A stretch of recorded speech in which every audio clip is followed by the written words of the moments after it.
지난주부터 이제 에베소서 말씀을 가지고 말씀 나누고 있습니다. 특별히 성장, 그리스도인의 성장과 관련해서 이야기들을 나누고 있어요. 지난주에는 우리가 성장으로 부름 받았다. 하나님이 우리가 자라나기를 기대하시고 우리를 불러주셨다라는 이야기들을 나누었습니다. 오늘은 그 성장이 어떻게 가능한가, 그 성장이 가능한 이유에 대한 이야기를 좀 하려고 합니다. 근데 본격적으로 이야기를 하기 전에 기도에 대해서 조금 얘기를 해볼까 해요. 기도라는 것에 대해서 많은 사람들이 오해합니다. 특별히 이제 기독교의 기도를 사실은 다른 종교의 기도와 기독교의 기도는 상당히 차이가 있거든요. 근데 거의 비슷한 것으로 오해하는 경우가 굉장히 많아요. 다른 종교, 일반적인 종교의 기도는 어떤 것인가요? 내가 바라는 것을 간절히 바라는 것을 신에게 아뢰고 신이 거기에 대해서 응답하는, 그래서 내가 바라는 것을 신이 들어주도록 나의 소원을 아뢰는 것을 기도라고 합니다. 보통 일반적으로. 그래서 정성을 다해서 많이 분량을 채워서 기도를 하면 더 잘 들어주신다, 이런 생각들을 하고는 해요. 많은 사람들이 기독교에도 이런 기도가 이런 것이라고 생각하는데 사실은 오해입니다. 기독교의 기도는 다른 종교의 기도와는 많이 달라요. 예수님의 가르침을 보죠. 마태복음 6장 7절에서 8절, 현대인의 성경으로 제가 강의 안에 넣어놨습니다. 같이 한번 읽어볼까요? 시작. 너희는 기도할 때 이방인들처럼 쓸데없는 말을 되풀이하지 말아라. 그들은 말을 많이 해야 하나님이 들어주실 것으로 생각한다. 너희는 그들을 본받지 말아라. 너희 아버지께서는 너희가 구하기 전에 너희에게 필요한 것이 무엇인지 다 알고 계신다. 기도에 대한 예수님의 가르침이에요. 너희는 이방인들, 즉 다른 종교를 가진 사람들이 기도하는 것처럼 말을 많이 하려고 하지 말아라. 쓸데없는 말을 계속해서 반복해서 기도하지 말아라. 그런다고 하나님이 너희가 기도하는 그 내용을 들어주시는 그런 하나님 아니야. 우리 하나님은 어떤 하나님이라고 얘기해요? 너희에게 필요한 것이 무엇인지를 이미 알고 계시는 하나님이야. 그러니까 기도를 많이 한다고 해서 더 잘 들어주시는 거, 그거는 우리의 기도가 아니야 라고 예수님이 말씀하고 계시다는 거죠. 이어서 6장 31절에서 33절, 그래서 이렇게 말씀하십니다. 같이 읽죠. 시작. 그러므로 무엇을 먹을까, 무엇을 마실까, 무엇을 입을까 하고 걱정하지 말아라. 이 모든 것은 모두 이방 사람들이 구하는 것이요 너희의 하늘 아버지께서는 이 모든 것이 너희에게 필요하다는 것을 아신다. 너희는 먼저 하나님의 나라와 하나님의 의를 구하여라. 그리하면 이 모든 것을 너희에게 더하여 주실 것이다. 예수님의 가르침입니다. 이어지는. 무엇을 마실까, 무엇을 먹을까, 무엇을 입을까, 뭘 더 가질까, 어떤 것을 더 많이 쌓아 올릴까, 어떻게 성공을 누릴 수 있을까, 이런 것 가지고 기도하지 말라는 것이에요. 그런 건 이방 사람들, 다른 신을 믿는 사람들이 구하는 것이야. 너희의 기도는 그런 것이어서는 안 돼. 왜? 우리 아버지께서는 우리의 필요를 이미 알고 계시니까. 그렇다면 너희는 무엇을 구해야 되느냐? 하나님의 나라와 하나님의 의를 구하여라. 하나님의 나라, 하나님의 다스림이죠. 하나님의 다스림을 구하여라. 하나님의 의, 하나님의 정의, 하나님의 다스림으로 인하여서 일어나는 결과물입니다. 공평과 정의가 세상에 회복되는 것, 나의 삶 가운데 회복되는 것, 나를 통하여 그러한 일들이 일어나는 것을 위해 기도해라. 즉 하나님께서 이미 가지고 계신 그분의 뜻, 그분이 하고 계시는 일, 그것을 구하는 기도가 너희에게 어울리는 기도야 라고 예수님께서 말씀하셨어요. 그래서 기독교에서 얘기하는 기도는 그래서 무엇이냐면 내가 원하는 나의 소원을 신에게 아뢰서 그것을 들어달라고 하는 것이 아니고 이미 정해져 있는 하나님의 뜻, 하나님의 계획, 하나님이 가지고 계신 하나님의 비전이 이루어지도록, 그리고 특별히 내가 그 이루어지고 있는 하나님의 계획에 동참할 수 있도록, 그것을 놓치지 않고 함께 할 수 있도록 나의 마음을, 나의 삶을, 나의 존재를 그 하나님의 계획에 일치시켜 나아가는 행위, 이게 기도인 거예요. 주님, 그래서 제일 좋은 기도는 어떤 것이냐면 하나님의 뜻을 먼저 분별하고, 그러니까 성경에서 이미 나와 있는 것들이에요. 그것들은 하나님, 이것이 당신의 뜻인 것을 제가 이미 알아요. 저를 통해서 그 일을 이루어 주세요. 저의 삶 가운데 일이 정말 빨리 일어났으면 좋겠어요. 속히 이 일을 이루어 주세요. 이런 게 제대로 된 기도인 거예요. 제가 가끔 이 기도에 대해서 얘기할 때 이제 좋은 기도의 이상적인 기도의 예로 이 얘기를 하고는 하는데 아마 들으신 분 계실 거예요. 저희 둘째 딸 정윤이가 이제 중학교 2학년이 되는데 4살 때 12월 이제 말쯤 돼서 이제 5살이 되는 것에 굉장히 가슴 설레하고 있었어요. 나 이제 며칠 있으면 5살 된다. 몇 밤만 자면 5살 된다. 너무 그걸 기대하고 있었어요. 5살이 되기를. 또 이렇게 늘 이렇게 장난기가 그러면 들죠. 그래서 딸내미를 놀리느라 정윤아 근데 1월 1일 됐는데 친구들은 다 5살 됐는데 너만 계속 4살이면 어떡하지? 그랬더니 이 아이가 정말 진심으로 걱정하기 시작했어요. 친구들은 다 5살이 되는데 나만 4살로 남아있으면 어떡하지? 그래서 정윤아 그러면 하나님께 기도하자. 5살 되게 해달라고 하나님께 기도하자. 정말 얘가 이제 구석에 가가지고 하나님께 간절히 기도를 하기 시작해서 하나님 저 1월 1일에 5살 되고 싶어요. 5살이 되게 해주세요. 이렇게 기도했어요. 그리고 그 기도는 응답되었죠. 1월 1일 되자 응답되었죠. 이건 뭐 제 장난이었지만 근데 어쩌면 우리의 기도가 이런 것일 수도 있다는 생각이 들어요. 하나님의 뜻이 이미 정해져 있어요. 하나님의 뜻은 이루어집니다. 반드시 이루어져요. 그분이 계획하시는 일이 이루어지지 않을 수가 없지 않겠습니까? 반드시 때가 되면 이루어집니다. 하지만 기도를 하면 어떤 일이 일어나느냐, 우리에게 그 일이 하나님이 하시는 일로 우리가 알 수 있게 돼요. 인식할 수 있게 돼요. 오직 기도하는 사람들에게만 그 눈이 열려요. 하나님이 하시는 일이 무엇인지를 볼 수 있는 눈이. 그래서 나도 그 일에 참여하게 돼요. 나와 상관 있는 일이 된다는 거예요. 하나님의 계획이, 하나님의 뜻이. 그래서 기도하는 거예요. 그래서 기도가 너무너무 중요한 겁니다. 그렇기 때문에 영적 대가들이 드리는 기도를 통해서 우리가 알 수 있는 것이 있습니다. 영적 대가들이 드리는 기도, 바울과 같이 영적으로 굉장히 성숙하고 사실 우리와 비교할 수 없는 경지에 이른 사람이죠. 그럼 바울과 같은 사람의 기도를 들여다보면 바울은 이 비밀을 알고 있는 사람이 분명하거든요. 기도라는 것이 하나님의 이미 정해진 뜻이 이루어지기를 구하는 거구나. 그렇다면 바울의 기도를 들여다보면 우리가 뭘 알 수 있겠어요? 하나님의 정해진 뜻이 무엇인지를 알 수 있어요. 거꾸로 추적할 수 있다는 거예요. 그래서 오늘은 우리가 지난주에는 에베소서 1장의 바울의 기도를 살펴보았는데 알게 해주시기를 구하는 기도였어요. 기억이 나시는지 모르겠지만 기억이 안 나시면 유튜브에서 다시 한번 찾아주시고 오늘은 3장에 나오는 기도를 우리가 같이 살펴보려고 합니다. 에베소서 3장 16절에서 21절 일부 제가 좀 원문의 문맥을 좀 살리기 위해서 약간 수정했는데 그래서 우리말로는 약간 어색할 수는 있지만 그래도 한번 읽어보겠습니다. 16절부터 21절 같이 한번 읽죠. 시작. 나는 그의 영광의 풍성하심을 따라 아버지께 빕니다. 그분의 성령을 통하여 여러분의 속사람을 능력으로 강건하게 하여 주시고 믿음으로 말미암아 그리스도를 여러분의 마음속에 머물러 계시게 하여 주시기를. 여러분이 사랑 속에 뿌리를 받고 털을 잡아서 모든 성도와 함께 여러분이 그리스도의 사랑의 너비와 길이와 높이와 깊이가 어떠한지를 깨달을 수 있게 되고 지식을 초월하는 그리스도의 사랑을 알게 되기를. 그리하여 하나님의 온갖 충만하심으로 여러분이 충만하여지기를. 우리 가운데서 일하시는 능력을 따라 우리가 구하거나 생각하는 것 이상으로 더욱 넘치게 주실 수 있는 분에게 교회 안에서와 그리스도 예수 안에서 영광이 대대로 영원무득하도록 있기를 빕니다. 아멘. 그래서 바울의 기도에 담긴 하나님의 뜻을 한번 찾아가 보죠. 바울이 이제 몇 가지를 하나님께 빌고 있습니다. 4가지 정도로 정리할 수 있을 것 같아요.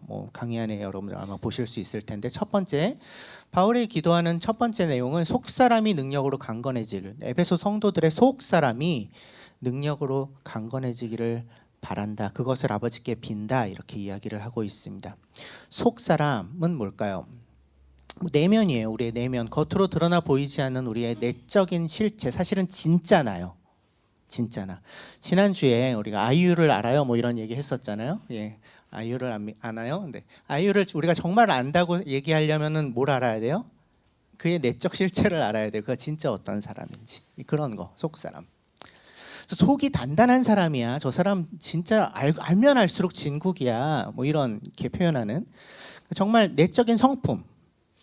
근데 결국 내적인 성품이 외적으로 드러나지 않을 수가 없습니다. 시간 당장 눈에 보이지는 않을지라도 시간이 지날수록 오래 사귈수록 그게 점점 더 많이 드러나게 되죠. 발견하게 되죠.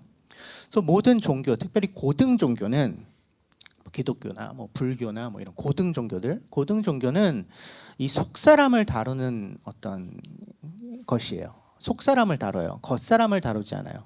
제대로 된 종교라면. 그래서 내면을 가꾸는 것에 관심이 있어요. 모든 종교들이. 어떤 종교의 목표라고 할 수 있습니다. 속사람을 가꾸어 나가는 것. 왜냐하면 결국 우리가 이 속사람으로, 우리의 내면으로 우리에게 일어나는 그 수많은 일들을 해석하고 소화해내거든요. 그래서 그것들을 적절하게 수용하거나 또는 쳐내거나 아니면 그것을 활용해서 무언가 자라나거나 걸어가거나 이럴 수가 있거든요. 속사람이 강건해져야, 속사람이 튼튼해져야 제대로 된 인생을 살아갈 수 있어요.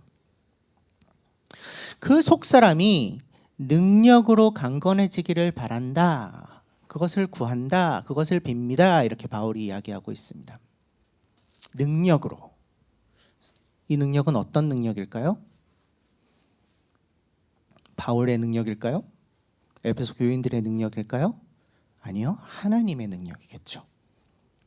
두말할 것도 없어요. 하나님의 능력, 하나님의 힘, 하나님의 강력하심. 그분의 그 힘에 기대어 살 때 우리의 속사람이 강건해진다라는 얘기를 하고 있는 거예요. 능력으로 강건해지기를 바란다. 또 한 가지, 그분의 성령을 통하여 이렇게 얘기합니다. 그분의 성령을 통하여 여러분의 속사람을 능력으로 강건하게 하여 주시고, 우리 안에서 일하시는 하나님의 영이 성령님이죠. 그래서 우리의 속사람을 능력으로 강건하게 하시는 일을 성령께서 돕고 계시다. 이 얘기를 또 동시에 하고 있는 것입니다. 마치 우리가 헬스장에 가서 우리 운동을 도와주는 헬스 트레이너처럼 우리 속사람이 튼튼해질 수 있도록 우리 옆에 딱 붙어서 훈련하고 도와주는 역할을 성령님께서 너무나 든든하게 해주고 계시다.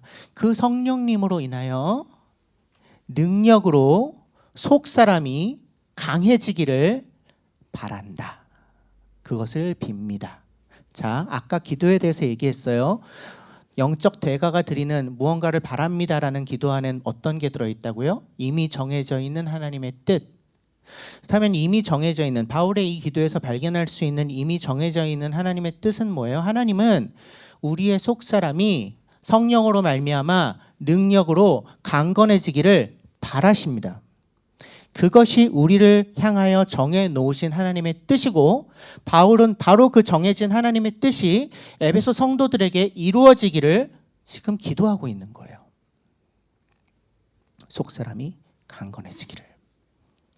두 번째, 그리스도를 너희 마음에 머물러 계시게 하시기를 빕니다. 이렇게 얘기합니다. 그래서 마음속에 그리스도가 머물러 계시기를. 그러니까 모든 그리스도인들, 모든 믿는 사람들의 마음속에는 그리스도가 거하십니다. 믿으십니까? 이미 거하세요. 이게 우리 그리스도인들의 기본적인 믿음입니다. 우리가 예수님을 주인으로 모셔드렸을 때, 즉 그리스도인으로 살겠다고 결단했을 때, 다짐했을 때 그리스도의 영이, 성령님이 우리의 안에 오셔서, 우리의 마음에 오셔서 거주하신다. 함께 하신다. 영원히 떠나지 않으신다. 이게 우리의 굉장히 중요한 믿음이에요. 그렇기 때문에 에베소 성도들의 마음 가운데에도 이미 그리스도께서 계실 텐데, 바울이 지금 뭐라고 기도해요? 여러분의 마음속에, 그리스도를 여러분의 마음속에 머물러 계시게 하여 주시기를, 이렇게 기도해요. 무슨 의미일까요? 그리스도가 우리의 마음속에 계시는 것은, 그러니까 디지털, 그러니까 영과 일, 안 계시고 계시고 이제 이렇게 따질 수 있는 문제가 아니라, 그렇게 따지면 1이에요. 늘 계셔요.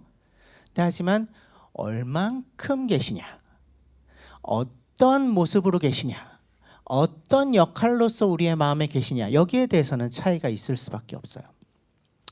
그래서 거하신다, 거하시기를, 머물러 계시기를, 머무르다 이렇게 번역된 단어가 이제 카토이케오라는 헬라어 단어인데, 그러니까 영구적으로 정착한다 이런 의미를 담고 있어요. 즉 그리스도가 여러분의 마음 가운데 영구히 정착하고 자리 잡아서 거기에서 주인 역할을 하시기를 바란다, 이런 의미의 기도인 것입니다. 성도들의 마음속에 그리스도께서 그냥 들어와 계실 뿐만 아니라 그분이 계셔야 할 자리에 계시기를, 변치 않은 모습으로 그 자리에 거하여 계시기를 구한다라는 의미입니다. 그리스도가 계셔야 할 자리가 어디죠? 우리의 마음에서. 그분이 어디 계셔야 합니까? 어떤 자리에? 누구의 자리에? 집 주인의 자리에. 그게 우리가 예수 그리스도를 주님으로 받아들인다라는 것의 의미였으니까, 우리의 인생에, 우리의 존재에, 우리의 모든 것에 주인이 되어 주십시오라는 고백이 그리스도를 우리의 주인으로 모셔드린다는 것의 의미니까, 우리의 마음속에 그분이 계셔야 할 자리는 주인 자리입니다. 그래서 그리스도를 마음속에 머물러 계시게 하시기를 구한다. 이거는 그리스도가 없어지셨는데 다시 오셨으면 좋겠다, 이런 기도가 아니라 이미 너희 안에 계신 그 그리스도가 계셔야 할 그 주인의 자리에 머물러 계시기를, 영구히 자리 잡아 다른 곳으로 떠나지 않고 그 자리에 계속해서 머물러 계시기를 구한다 라는 의미인 것입니다. 집의 주인으로서, 우리의 마음의 주인으로서 다스리시고 주도하시는 존재로. 근데 그것을 믿음으로 말미암아 그리스도를 여러분의 마음속에 머물러 계시게 하여 주시기를, 이렇게 얘기하죠. 믿음으로 말미암아 그 그리스도의 자리 잡으심이, 영구히 거주하심이 믿음으로 이루어진다라는 얘기를 하고 있어요. 믿음이 뭐죠? 언약가족 여러분, 네, 또 갑자기 돌발 퀴즈. 믿음은 무엇입니까? 믿음은 무엇입니까? 입술을 파르르던 믿음이 뭐죠? 풍삼기에서 우리가 계속해서 듣는 건데, 믿음은 하나님이 우리에게 하신 일에 대한 우리의 전인격적인 반응이다 라고 우리는 계속해서 배우고 있어요. 굉장히 좋은 정의예요. 믿음은 우리가 믿고 싶은 것을 세게 믿는 것이 믿음이 아니라, 이루어지어다 뭐 이렇게 믿는 것이 우리 믿음이 아니고, 하나님이 하고 계시는 일, 아까 처음에 얘기하는 것과 관련이 있어요. 하나님의 계획, 하나님의 뜻, 하나님이 이루고 계신 것, 하나님이 이미 하신 일, 하고 계신 일, 하실 일, 그 일들이 나와 상관 있는 일이라고, 내가 전인격적으로 그 하나님이 하신 일에 반응하는 것이 믿음입니다. 그래서 그리스도의 거주하심이, 영원히 거주하심이 믿음으로 이루어진다. 자, 그리스도를 알고 우리가 그리스도를 주인으로 모셔드리고 소위 영접기도 했고 결정했다고 모든 것이 끝나는 것이 아니라, 그리스도께서 내 마음의 주인의 자리에 계속 계신다는 그 사실에, 하나님이 하신 그 일에 내가 지속적으로 반응하는 것, 전인격적으로, 이게 중요하다는 거예요. 즉 믿음으로, 그 믿음을 지속하는 것이 중요하다는 것입니다. 그러니까 세례 받았다고 끝난 것이 아닙니다. 예수님 한번 믿었다고 끝난 것이 아니에요. 그분이 나의 주인이 되셨다는 것을, 그분이 나의 마음 가운데 주인 자리에 머물러 계셔야만 한다는 것을 지속적으로 믿기로, 즉 전인격적으로 그 일어난 일에 내가 반응하기로, 그것을 내 걸로 받아들이기로 꾸준히 선택해야 한다는 것이죠. 이것이 믿음으로 말미암아 그리스도를 여러분의 마음속에 머물러 계시게 하여 주시기를 빕니다 라는 내용인 것이죠. 그리스도가 마음에 머물러 있는 그분의 주인의 자리에 언제나 변함없이 자리에 계신 것, 거기에 내가 믿음으로 반응하는 것, 너희가 그렇게 하기를 바란다. 자, 하나님의 뜻 뭐예요? 이 기도에서 발견할 수 있는 하나님의 뜻, 하나님은 그리스도가 우리의 마음의 주인 자리에 영원히 거하게 하시기를 바라세요. 그게 하나님의 뜻이에요. 세 번째, 무엇을 기도합니까? 사랑 속에 뿌리를 내려서 사랑 속에 뿌리를 받고 털을 잡아 모든 성도와 함께 여러분이 그리스도의 사랑의 넓이와 길이와 높이와 깊이가 어떠한지를 깨달을 수 있게 되고 지식을 초월하는 그리스도의 사랑을 알게 되기를. 여기까지입니다. 사랑 속에 뿌리를 내려서 결국 그리스도의 사랑을 알게 되기를 빕니다. 이렇게 얘기를 합니다. 나무의 이미지예요. 뿌리를 내리고 털을 잡는다. 이런 얘기는 나무, 거대한 나무.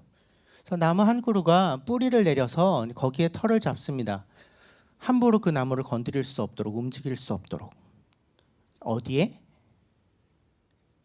어디에요? 여러분? 네. 사랑 가운데, 사랑 속에. 즉 그 나무가 심겨 있는 토양이, 땅이 사랑이라는 거예요. 이 사랑이라는 땅은 두 가지 사랑을 아마 얘기할 거예요. 첫 번째는 하나님의 사랑이죠. 말할 필요도 없이 하나님의 사랑, 우리를 향해서 이미 증명해내신 그 하나님의 사랑, 결코 변하지 않는 그 하나님의 거대한 사랑, 그 사랑의 토양에 여러분들이 뿌리를 내리고 털을 잡기를 바란다라는 의미이겠고, 두 번째, 그 사랑을 함께 받은 사람들의 모임, 공동체, 사랑의 공동체를 아마 의미하기도 할 것입니다. 어떻게 이것을 알 수 있느냐? 바로 그 뒤에 모든 성도와 함께, 사랑 속에 뿌리를 받고 털을 잡아서 모든 성도와 함께 이렇게 얘기를 하고 있거든요. 그래서 뒷받침하고 있는 거예요. 그러니까 이 사랑이라는 토양, 하나님의 사랑이라는 토양, 그리고 하나님의 사랑을 받은 사람들의 공동체, 사랑의 공동체, 교회죠. 교회라는 토양, 거기에 뿌리를 깊이 내려서 흔들리지 않게 되기를 구하고 있는 거예요. 나무를 좀 키워 보셨습니까? 화분 같은 거? 뭐 좀 키워 보신 분들은 알아요. 잘 키우려면 사실은 이 뿌리의 크기에 맞는 화분에 잘 심어 놓고 웬만하면 건들지 않아야 됩니다. 웬만하면. 근데 자꾸 빼서 옮기고 뿌리를 계속 흔들리게 하면 나무는 죽어요. 꼭 필요할 때 한번 아주 신중하게 잘 준비해서 분갈이 같은 걸 하는 겁니다. 아무 때나 옮기면 안 돼요. 그래야 살아요. 그래야 자라납니다. 저는 교회도 그렇다고 생각해요. 이 사랑의 공동체 교회, 아까 사랑의 토양의 두 번째 의미라 그랬죠. 사랑이라는 땅, 사랑의 공동체라는 땅, 뿌리를 내리고 털을 잡는 게 너무너무 중요해요. 지금 오늘도 손님들이 더 많이 오셨어요. 네, 그래서 너무 반가운데.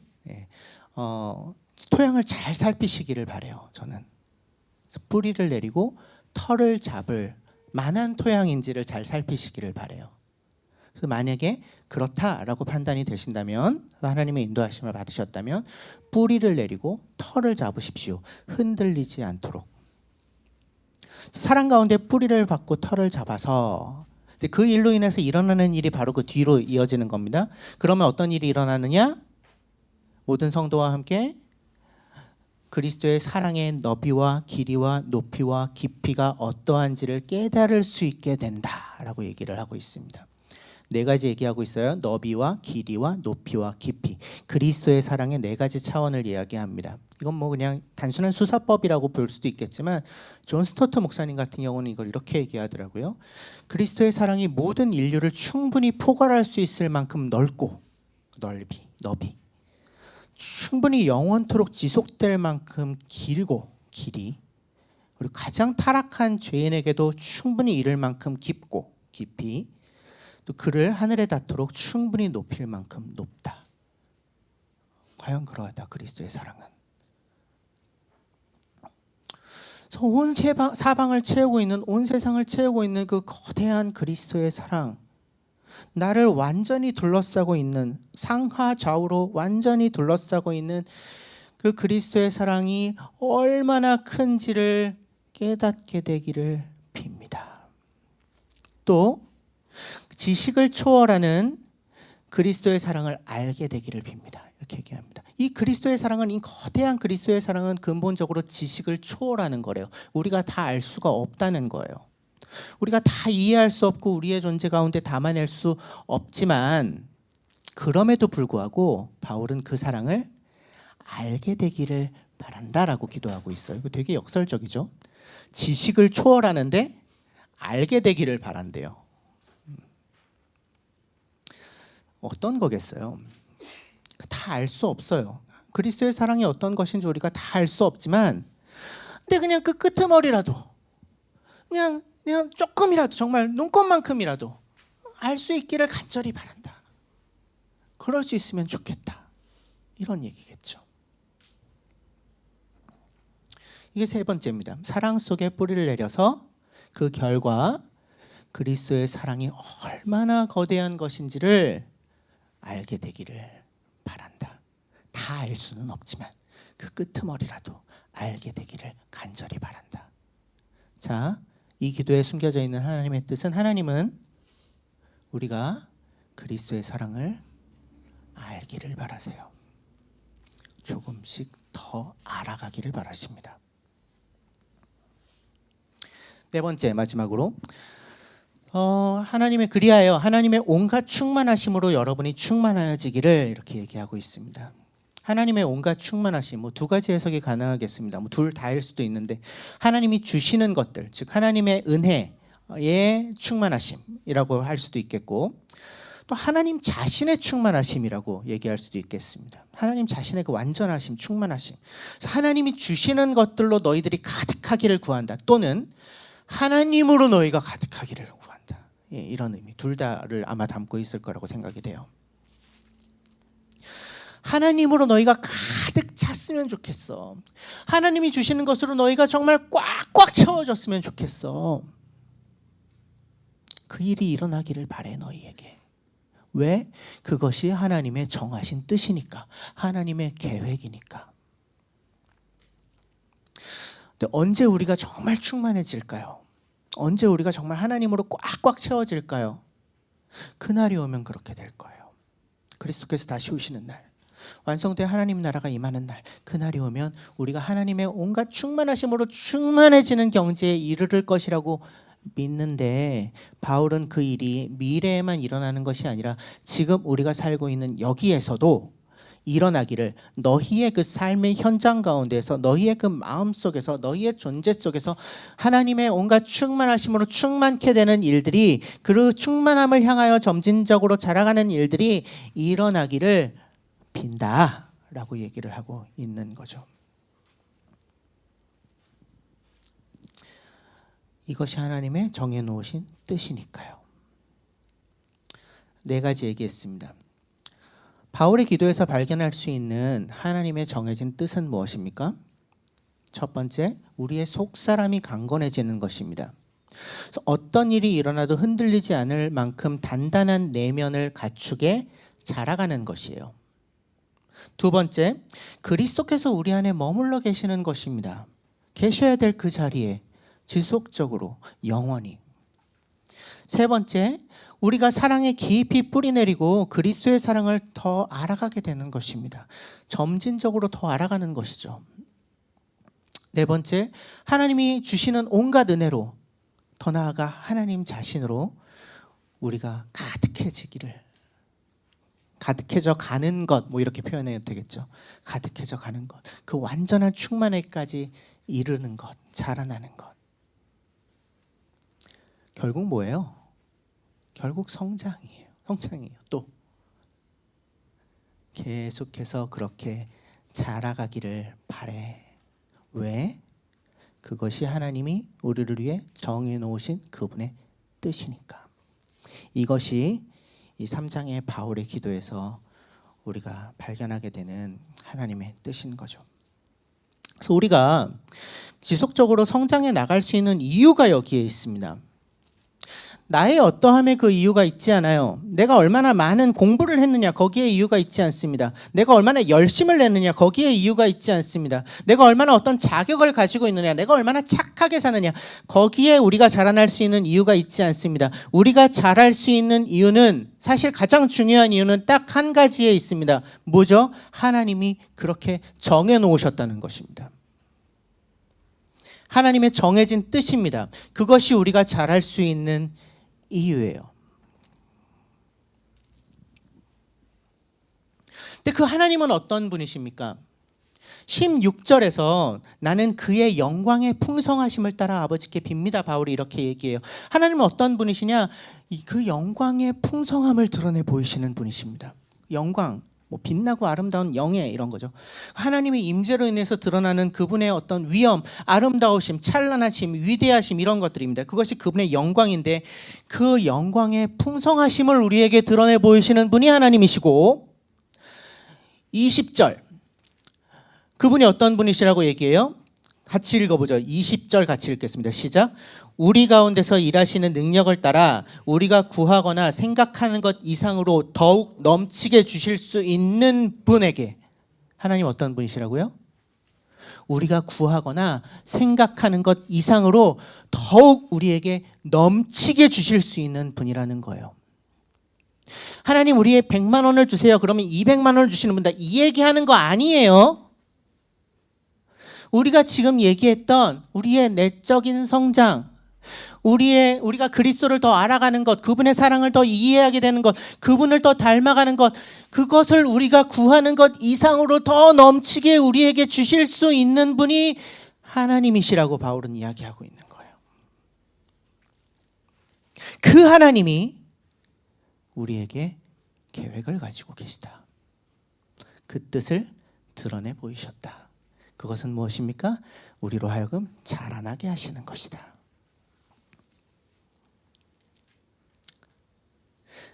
만약 정말 그렇다면 우리가 자라기 위해서 애써야 되는 것은 굉장히 분명합니다. 내가 막 스스로 막 잘하려고 애쓰는 거 그거 아닌 거 너무 분명하고, 그럼 무엇을 위해서 애써야 되겠어요? 자라가기 위해서는 그 하나님께 붙어 있으려고 애써야겠죠. 그 뜻을 이미 가지고 계신 하나님의 뜻을 내 안에 담아내려고 애써야 되겠죠. 그걸 위해 기도해야 되겠죠. 그것을 구해야 되겠죠. 그 기도는 응답될까요? 응답되지 않을까요?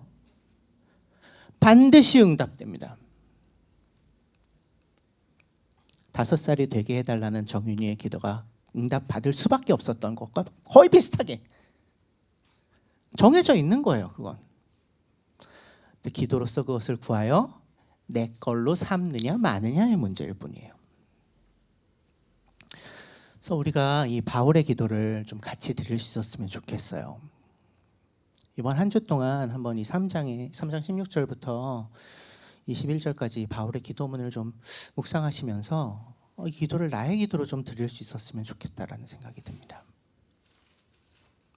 하나님의 기대가, 하나님의 계획이 우리의 존재를, 우리의 속사람을 채워가서 우리를 정말 단단하게 만들고 강건하게 만들고 그 어떤 것도 이길 수 있는 존재로, 하나님의 영광의 빛을 드러내는 존재로 그분이 우리를 빚어가게 되시기를 간절히 구하는 마음이 우리의 기도에 담겨서 하나님께 올려지는 그런 한 주가 되었으면 참 좋겠어요.